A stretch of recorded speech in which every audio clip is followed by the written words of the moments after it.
Hi darling, so today I'm going to be talking about Poshmark and how to start selling on Poshmark. So before I started, I want to give you a bit background of how I started selling on Poshmark. So I started selling on Poshmark in 2019, and this was like right before college started. So I just graduated from high school, and this was like freshman year, like summer of freshman year. So the reason I started selling on Poshmark was because I just wanted to like revamp my closet. Like as I was going into college, there were certain clothes I had from high school that I didn't want to wear anymore because my style had kind of evolved. So that was the main reason I joined Poshmark. And then the main reason I also joined Poshmark was because I had a lot of clothes that were new with tags. So new with tags basically means that like the clothing item you have has the price tag on it and it's like never been worn outside, but like maybe you've tried it on. So a lot of people on Poshmark sell stuff that's new with tags because they like buy something. Like let's say for example you have like a wedding you want to go to and you buy a dress, but then the wedding gets canceled and you can't return the dress. So that might be something you saw on Poshmark that's new with tags. So for me, I had like a bunch of dresses from Francesca's that I bought for Christmas, and then I ended up never wearing them. And then over time I just realized that like those dresses aren't really my style. So that was the reason I got on Poshmark, and that was why I started selling my clothes on Poshmark. And then in addition to that, I did have some clothing items that I just didn't want to wear anymore because my style had changed. So that's why I joined Poshmark, and I've been selling since 2019. And over the years, it's mostly just been to like get rid of stuff in my closet. So for example, as I mentioned in 2019, I was getting rid of stuff I got in high school. And then right now it's like 2024. So it's been about a year since I've graduated from college. And again, I'm going through the same thing that I experienced when I graduated from high school. My style has changed again because right now I'm looking for more formal wear since I'm going to be going into the office more.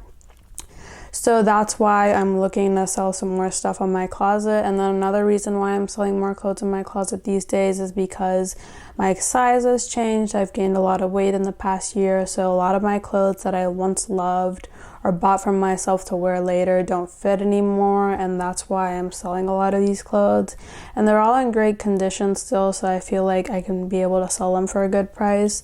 So that's my journey of how I got started on Poshmark. So what should you sell on Poshmark? So Poshmark has evolved over the years. I think when I first started out, there weren't as many categories.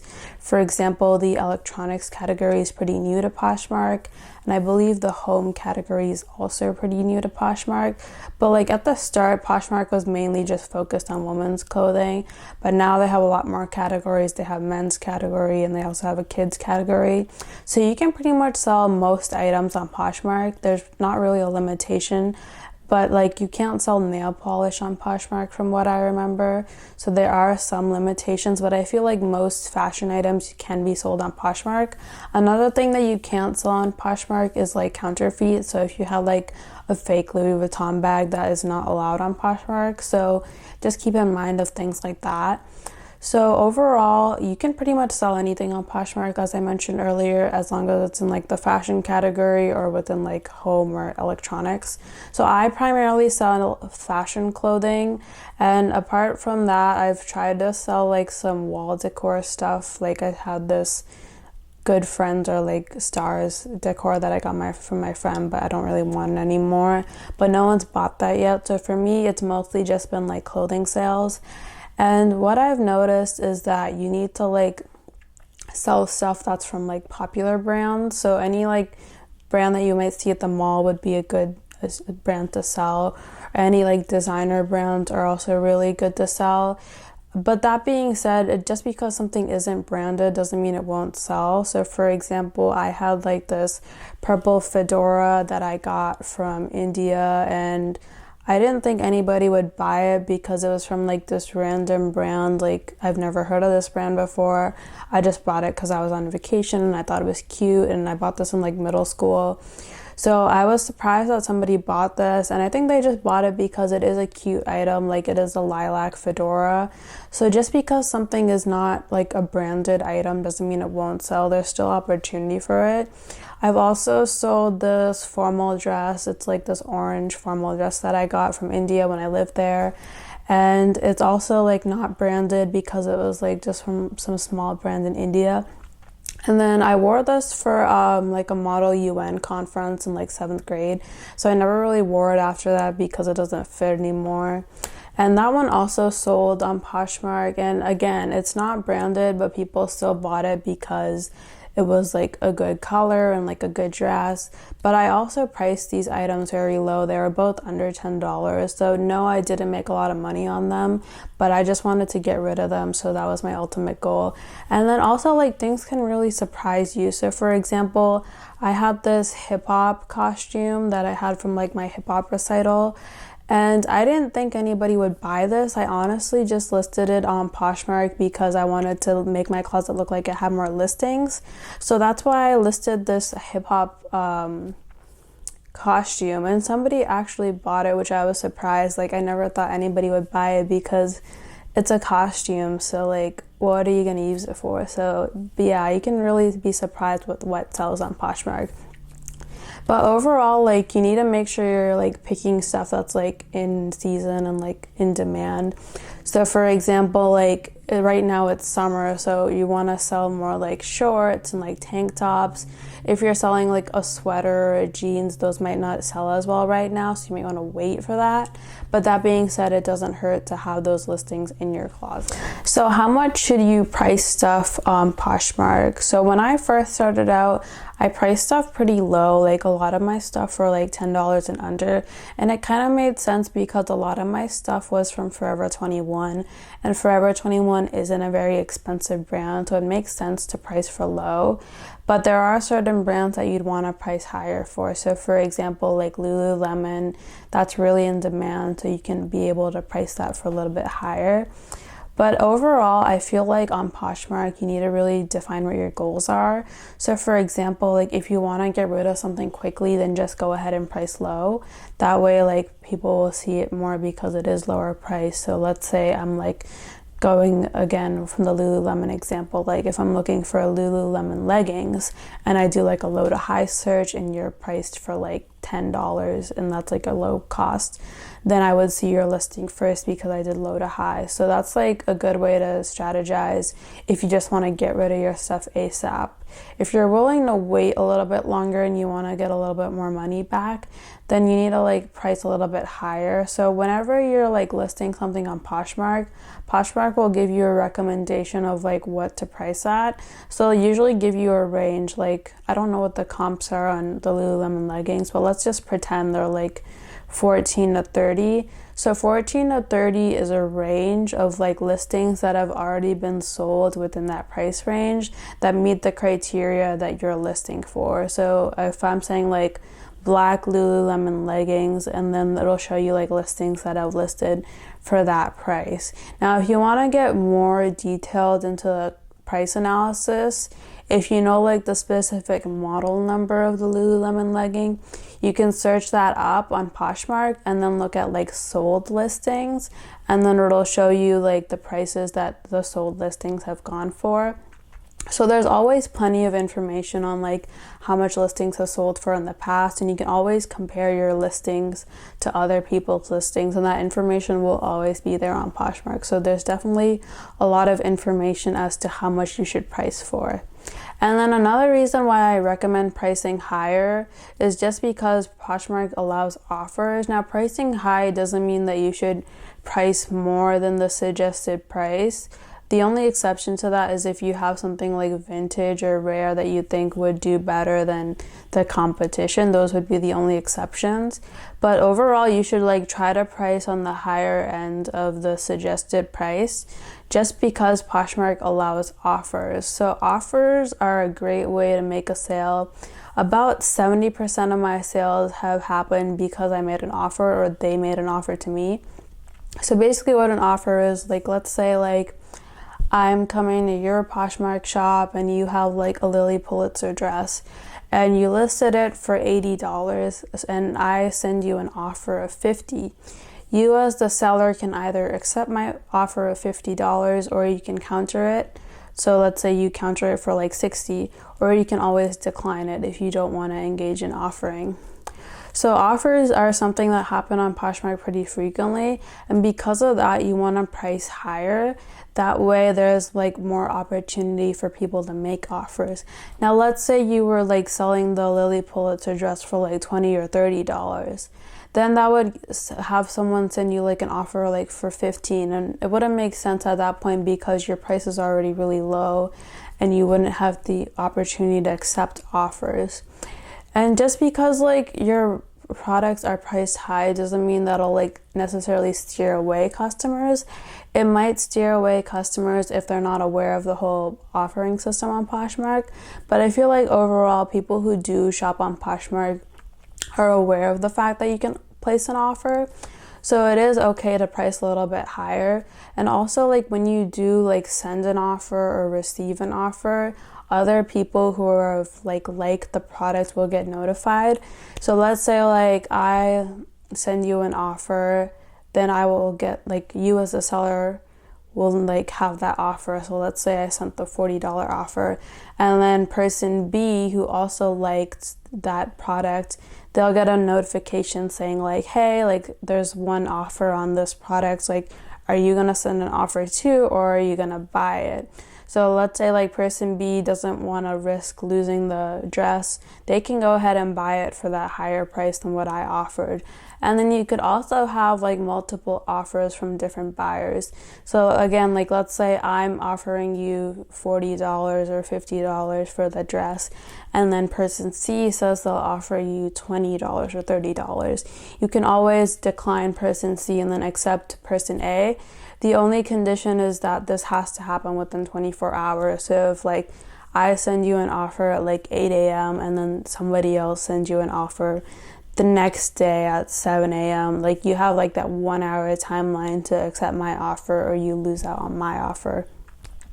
So offering can be a bit overwhelming and complex at first, but I feel like once you get the hang of it, you'll really understand it better. So how do you go about taking photos on Poshmark? So whenever you take a photo on Poshmark, you always have to make sure it's in square mode. So think about it like an Instagram feed, like it always has to be in square mode. So the best way to take pictures is to make sure you have like nothing distracting in the background. So I recommend like a plain wall, or if you want to like lay it out on your bed, make sure you have like bedding that isn't like with a busy pattern. It's just like a plain color, ideally white, but if you don't have white, then like any other color would do. Another way you could do this is like just take a picture of what on like whatever background you have, and then use like a background remover. So if you have Adobe Photoshop, you can remove the background in that. If you have like the paid version of Canva, they have a background remover tool, and I'm sure there's like other free background remover tools on the internet that you can try, but those are like the two background remover tools I recommend. And a background remover tool is really helpful just because it gives you like that full focus on the product itself and not having to worry about how the background looks. But if you don't have a background remover tool, then the best way is to like use like some plain blanket or like bedding on your bed, or like use a towel, like a plain white towel could also work, but a towel is not the best just because it'll be a little like textured background, but it is an option if you don't have anything else. And then you could also use like a plain wall. You could try carpet or hardwood, but it might not look as good. So it's up to you in the end. And then you don't have to stress out too much about taking like the perfect picture, because if you look at like my first listings on Poshmark, like my pictures were terrible, but I was still able to make sales.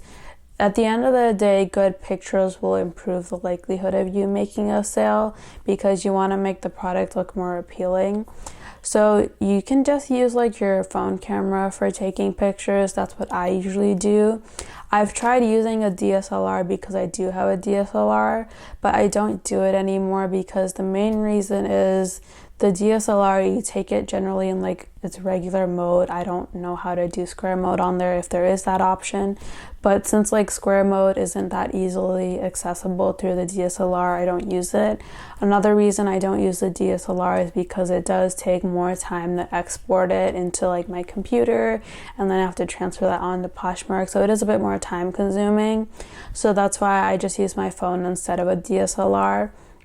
And then as for like editing the pictures, so I just recommend like editing it so that it's like square shaped, like making sure the product is in the center of the image. I don't really recommend using filters, and the reason I don't recommend using filters is because that'll cause the color of your product to look different in the picture than it does in reality. So if you do choose to use filters, be very careful and make sure that the like color of the product isn't different. So for example, like right now I'm wearing a blue shirt, but if I use like a different filter, that might make it look like light blue or dark blue. So those kind of things are really important because you want to make sure that your pictures are accurate, because once again, like customers can't return what they buy on Poshmark, so it's really important that everything you put out there is accurate and honest. And then some other stuff I wanted to talk about is like when you are taking pictures, make sure you're taking different angles. This is something I didn't realize I wasn't doing at first, but now that I've learned, like I've really tried to do this. So like for example, I'm wearing a shirt right now, like make sure you take the front of the shirt and then maybe like a side, so like a shoulder view, and then of course the back. And then also like, you know, like typically like over here you'll have like the brand name tag, so that's also really nice because it has the sizing information on that.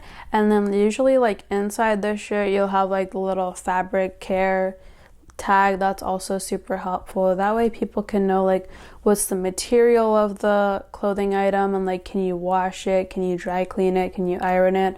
All that little information will be in that little care tag. And then as per like modeling the clothing item, so I bought a mannequin recently.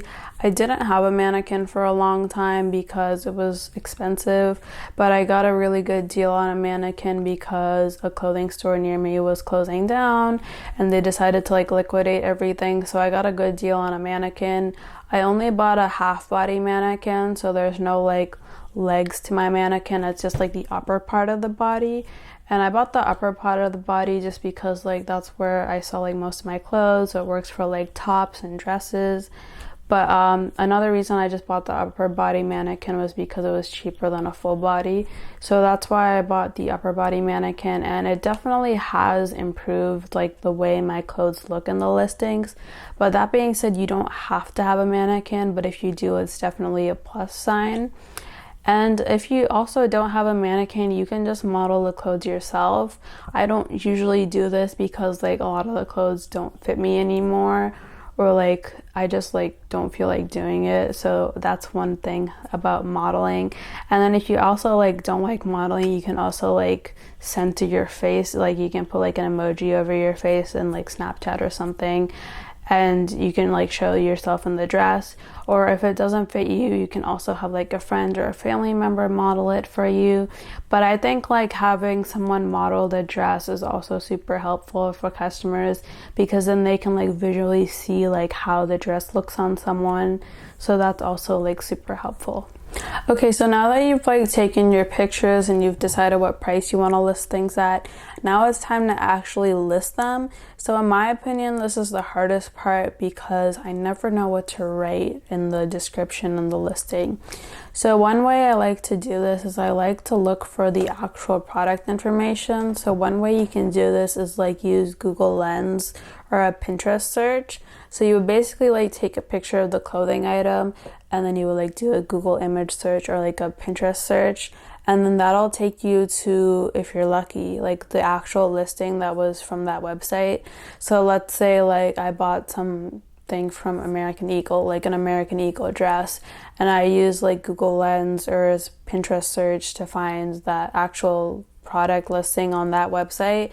Then it might be like, okay, like this product is sold out, but like here are the pictures and like here's the description that that company used to describe that item. So I usually like to copy the actual product information from that website, And this doesn't always work out, especially if you don't know like what the product is called. But sometimes like some companies, they have like little numbers on the care tags that will tell you like the product number, like the ID kind of thing, like SKU number type of stuff. And then again, like Google Lens and Pinterest search is super helpful. But if you don't have that information, you're kind of up to yourself to like figure out how to describe the item. So I definitely recommend like starting out with the basics. So like first of all, like what brand is it?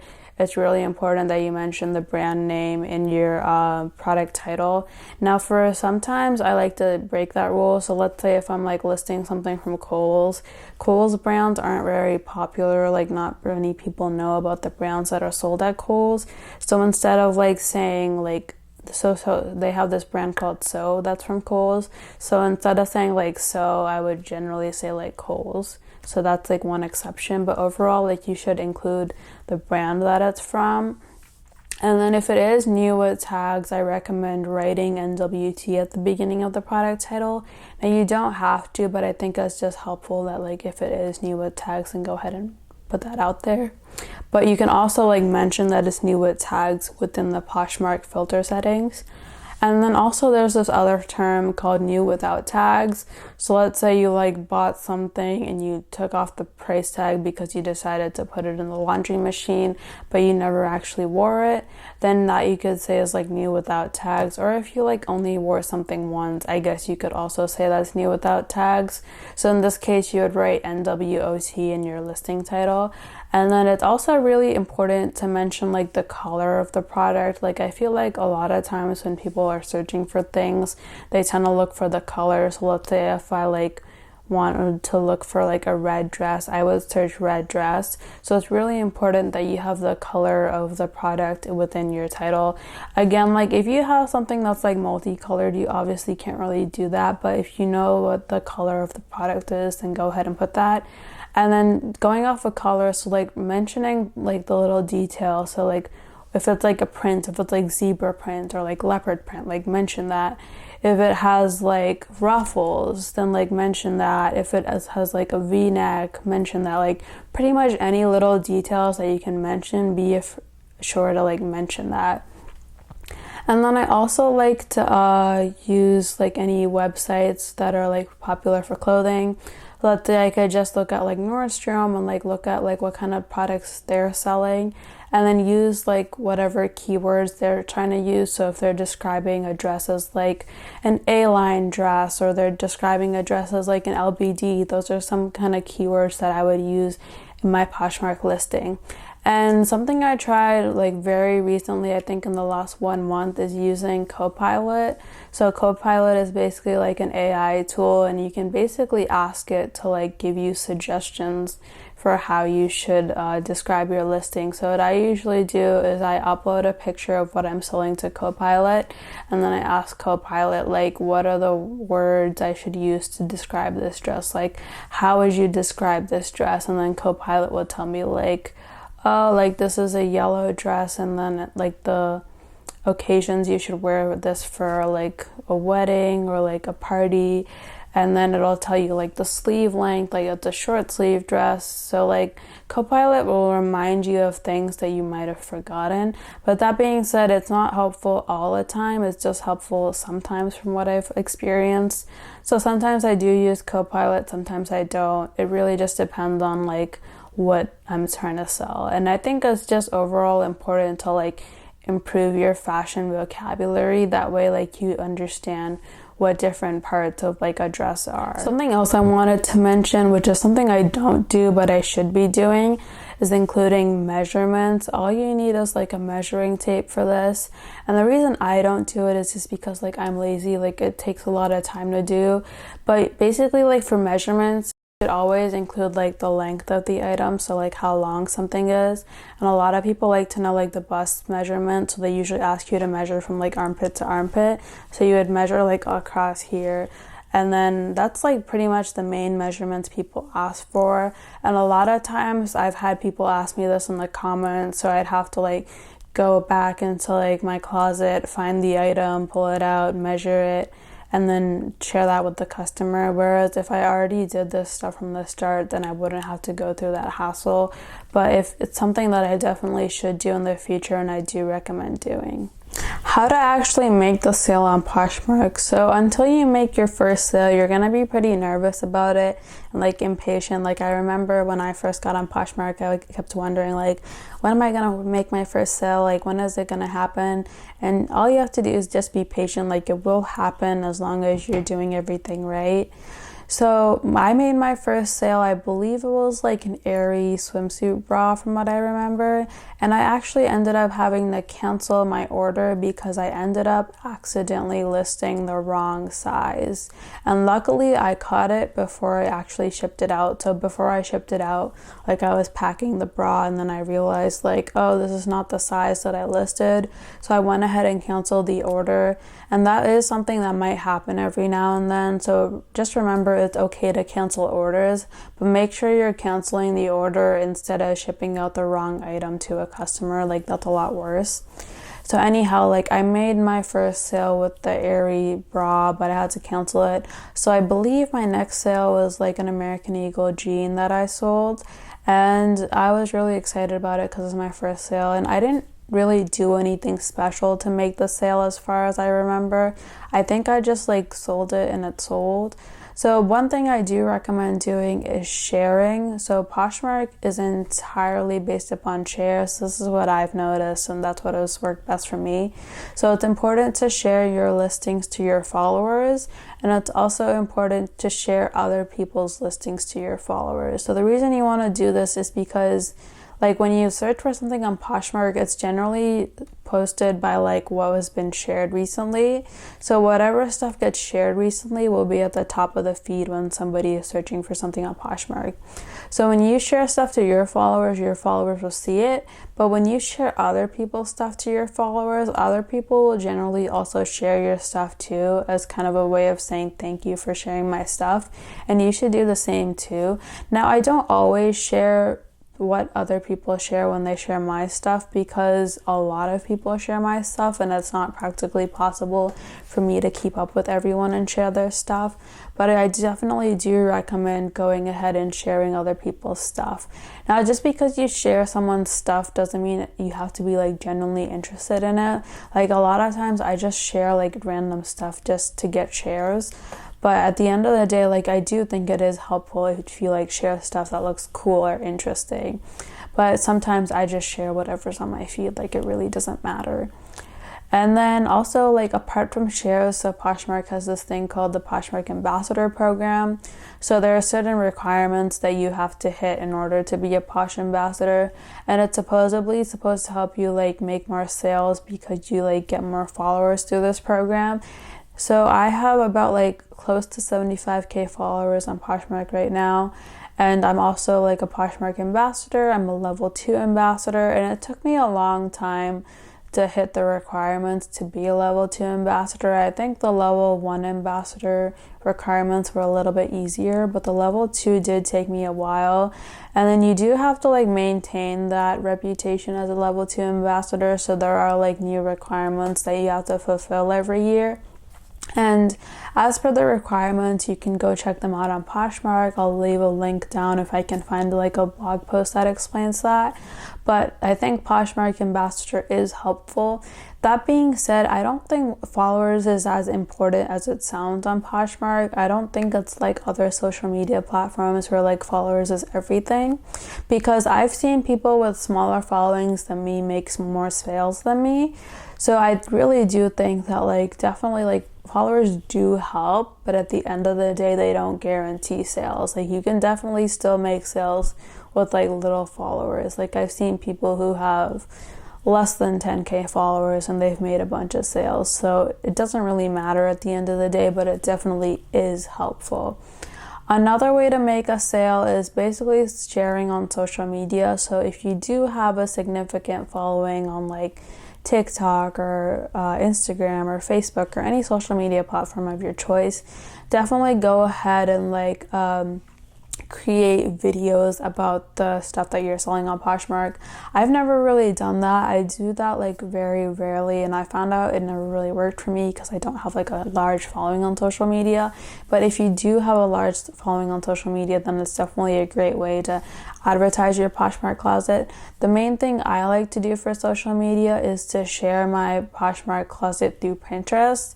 Now Poshmark has an option where that like when you automatically list something, it'll automatically share to your Pinterest, so that's the way I do it.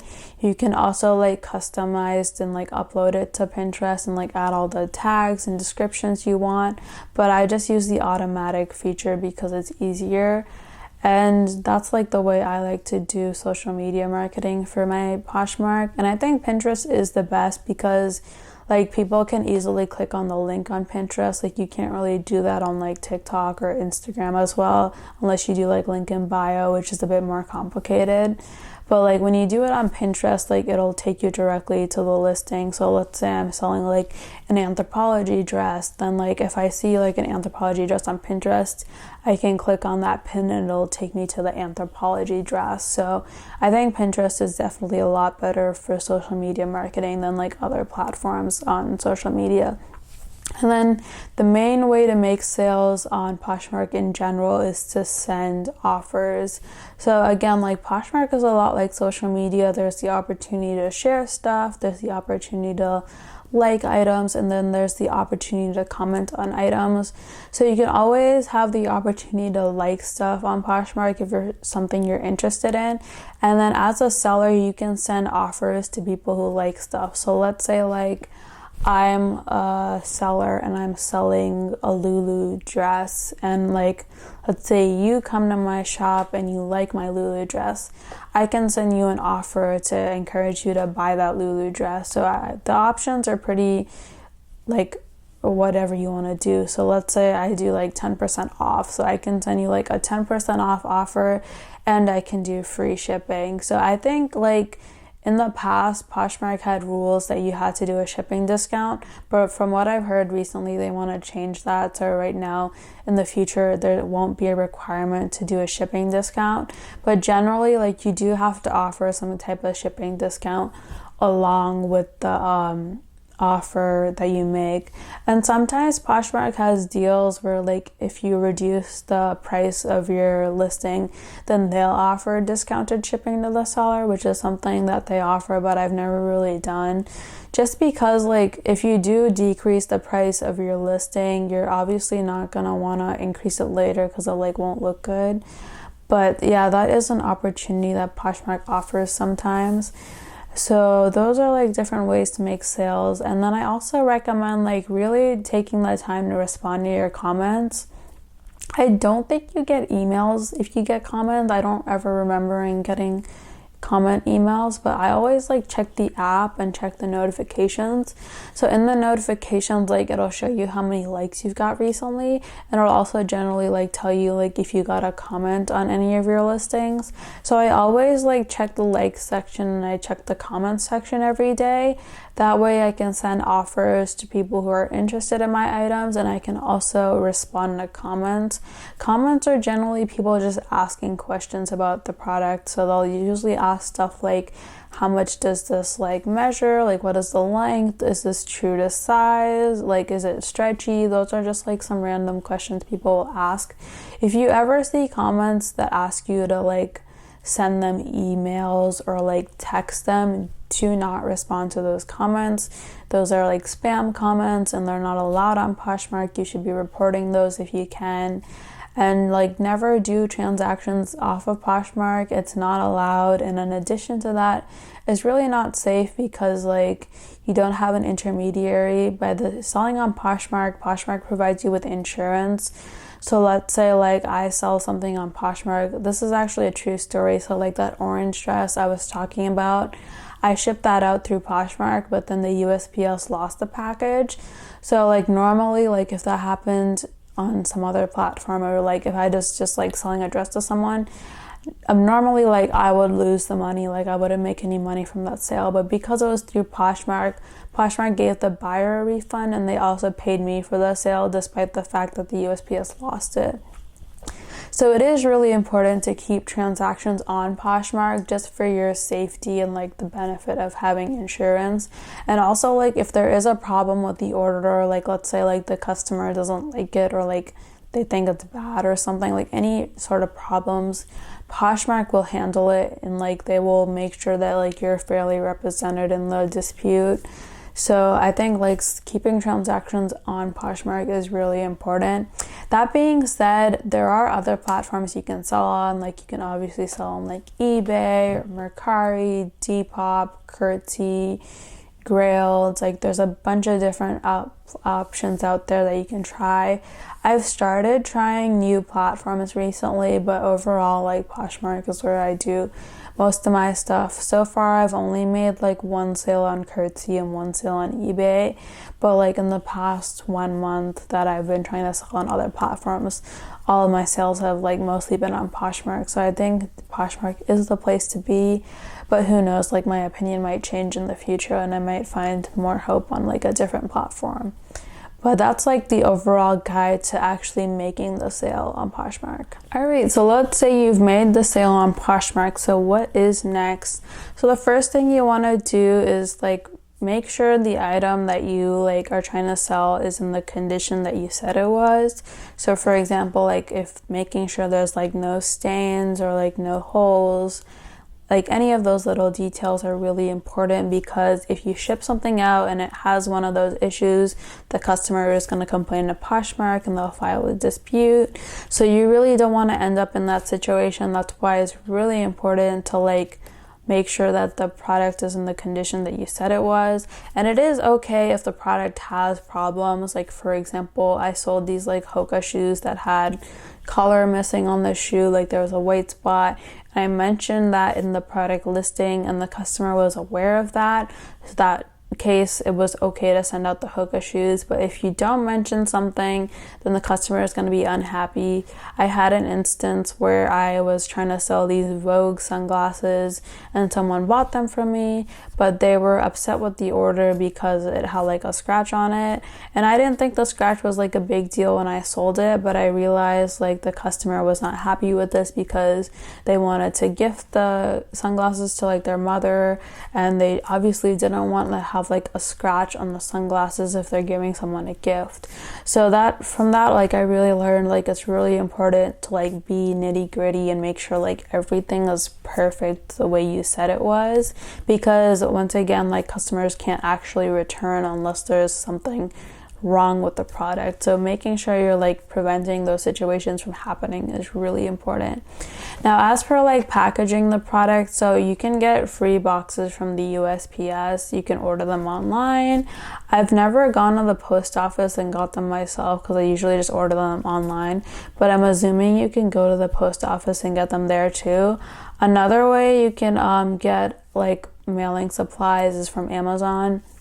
So recently I started buying like these big poly mailers on Amazon, and I found these really helpful just because they are really big, and also like I feel like it's just helpful to like squish everything in that if you do have something really big.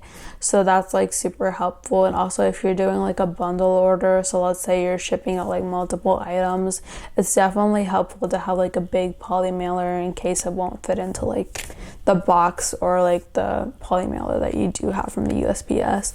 And when you are ordering shipping supplies from the USPS, make sure you're like taking into consideration the dimensions of what you order.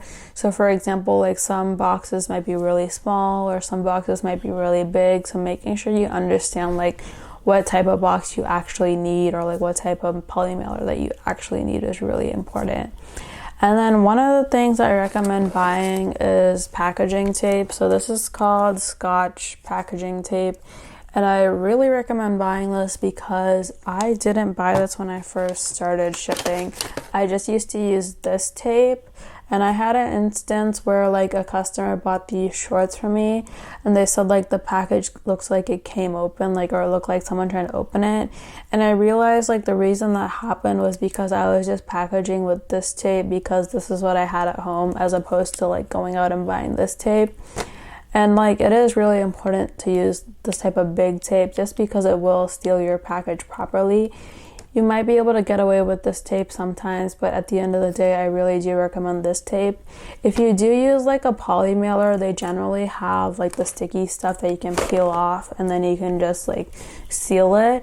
And then some of the USPS boxes, they also have the sticky stuff that you can pull off and then seal, but not every box has the sticky stuff, so you do need to get like this type of packaging tape. And then as per like the mailing label, so you do need to have a printer to print out the mailing label. I've also heard that like they have like a QR code system, so you can take it to like the post office and then like show them the QR code and they'll get the mailing label for you or something. But I've never tried that. I have a printer at home, so that's just usually what I do. If you don't have a printer at home, you can probably like go to a library and use their printer, or you can like ask a friend to borrow their printer or a neighbor. So that's like how I would go about getting a printer. And then you could obviously, of course, buy one, but then again, like printers are expensive. So like you really want to think about if you really want to buy the printer or not. I have the HP LaserJet and it's a black and white printer. I found that super helpful for printing out my labels. And then that's pretty much it for printing labels and like packaging the item. I also really recommend like packaging the item with like tissue paper. So some people like to use plastic bags or like plastic like bags, or like I don't know what they're called, plastic bags I guess. So yeah, like people like to pack them in plastic. I don't do that just because like I feel like it's kind of wasteful. Like I feel like tissue paper is better, it looks cuter, so that's why I use tissue paper. And most of the time I just reuse tissue paper. So let's say like I buy something from Bloomingdale's, like recently, like I bought like a sweater from Bloomingdale's. Usually it comes in like some sort of plastic or some kind of tissue paper. I would just reuse that stuff that I got from the order in my Poshmark order. And then I also like to mention like in the thank you note that I write to the customers that like I'm trying to be green, and that's why I'm like reusing stuff, just because Poshmark is centered around like sustainability. So not only like you're saving money by recycling stuff for your Poshmark, you're also just being green, as opposed to like throwing out the package wrap and like the tissue paper that you get from your online orders. And then going back to the idea of the thank you note, so I think a thank you note is super important when you're selling stuff on Poshmark. I don't remember if I did this for like my first few orders, but I definitely do it for every single order now. So some people like to print out a thank you note on Poshmark. So like they'll like design a thank you note in like Word or Canva or like whatever software you want to use, and they'll just say like, thank you for shopping from my Poshmark shop, like I really enjoyed having you shop with me, or something like that. And like you can just like print it out. That's like what I've seen people do. And then some people have like business cards, so you can like get business cards at like Staples and like thank people for shopping with you. So I actually don't print out my thank you cards. I do handwritten notes. Is my handwriting good? No, my handwriting is not good, but I do it anyways just because I feel like it's nicer to have a personal note, and I feel like it's also just greener to like use a personal handwritten note, because the way I do my handwritten notes is I use like the excess paper from the shipping label. So it's generally like a long rectangle, and then there's like that extra white space at the bottom of the shipping label. So I cut off the extra white space from the shipping label, and then I write a thank you note on that. And then I like to use these Papermate Flare pens. I bought new ones because mine are kind of getting old, and these are just like my favorite pens. I've been using these from like middle school, and I like them because they're colorful and they also kind of have like a marker effect, but they're not markers. So I use this to write my thank you notes, and I generally just write like, thank you for shopping sustainably by shopping at Poshmark, and like maybe something else, like maybe you want to say like, oh, like I think this dress will look cute on you, whatever you want to write. And I usually just put like a smiley face or a heart. Like I just think it's really nice to write like a thank you note so that you can like see like who you're getting the product from, which I think is really nice. And then like if you really do have like good like handwriting or like calligraphy skills, you can go all out on it. But I don't really have any of that talent, so I just like write a normal thank you note with my pens from here. And then something I found recently, which I found on Amazon, and these are super cute, are these thank you stickers. I really like them because they're not super expensive, but they look cute, and I feel like they really pull everything together. So I can like put this on top of the tissue paper, or I can like use it to like seal the package. But these are super cute. If you do want to get them, that's great. Like, you don't have to get them, but I started using these recently and I realized like they just make it look so much cuter. And the reason why thank you notes and like stickers like this and like all those little details are important is because you want to get a good customer review. So far I think I've never had a bad review. I think I've only gotten 5-star reviews so far. But customers do have the opportunity to rate you after they've accepted what you've sent them. And ratings are important because like it affects how you are as a seller. Like, people can see what your average rating is. And then it also just like looks good for your closet, and it's like nice to have like a good rating. So I think like making sure you put in the effort to do the thank you notes, to package everything nicely, is also like a great way to get a good rating. And then in addition to that, you want to try to communicate with the person you're selling it to. So this is something I've been doing recently. I don't know if Poshmark had the message feature before, but like lately, like after I've been like shipping out an order, I've been like messaging the buyer and letting them know like, hey, like your order was picked up by the USPS today, or like, hey, like I'll be shipping out your order on Monday because the postal mail doesn't come on Sunday. So letting your customer know all that kind of stuff is really important. And yeah, that's like the overall experience of how you should be shipping stuff on Poshmark. So that's like the overall rundown on everything about selling on Poshmark. I will also do another video on buying on Poshmark if you're interested in it. And if you have any more questions that you want to know about Poshmark, then be sure to like ask me in the comments. And if they're like really detailed questions, or you like really want more information, then I might do another video on it. So let me know what questions you have in the comments. And then also feel free to mention your Poshmark username in the comments. I will also do my best to follow your closet and share some of your listings. And then if you do like sign up for Poshmark, I do have a referral code that I will mention in the description. So the referral code will give you a discount when you buy something on Poshmark. So that's really nice to have. And yeah, that's pretty much it. So bye.